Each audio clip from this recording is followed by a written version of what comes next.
a very good practice for a founder, an entrepreneur, somebody who's interested in entrepreneurship, it should be required reading for them to go hang out in a Walmart for 12 hours. Like that is America. That is the average person. Like there's these meme accounts on Twitter, like the people of Walmart.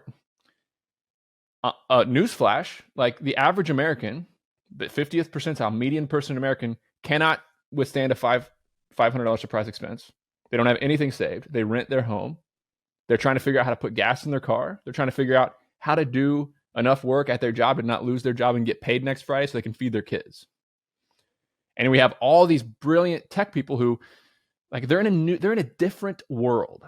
They're in a totally different world. Their needs are different. Their wants are different. Their goals are different. And they're solving problems for themselves. And when you get to Walmart, when you go in Walmart, and when you think about America and the average American, these are not problems.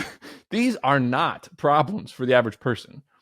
You start to go around a town, anywhere in America, you start to see that people spend 98% of their time in buildings.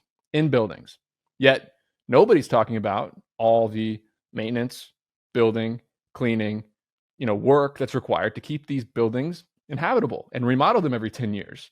And all those needs, massive part of the economy that is the service sector, nobody talks about that stuff because they're not the ones that are shopping at Walmart, and they're not the ones that are riding their bikes on the back roads of Georgia and seeing people living in trailers with tarps on top of the roof. And not because there was a tree that fell on the house yesterday. That tarp's been there for 3 years because that family's in such poverty they can't put a new roof on their home.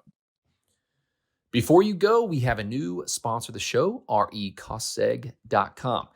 And if you bought a piece of real estate, you need to get a cost segregation study done. It's what allows you to get all that sweet, sweet bonus depreciation, and it's how real estate investors like me and many others pay almost nothing in taxes on an annual basis. You can cost seg a single-family rental, a short-term rental, or a large commercial property. recostseg.com is affordable and aggressive and super fast to turn them around. They've done 10 plus cost segs for me this year. They're going to do many more for me. Visit recostseg.com to learn more.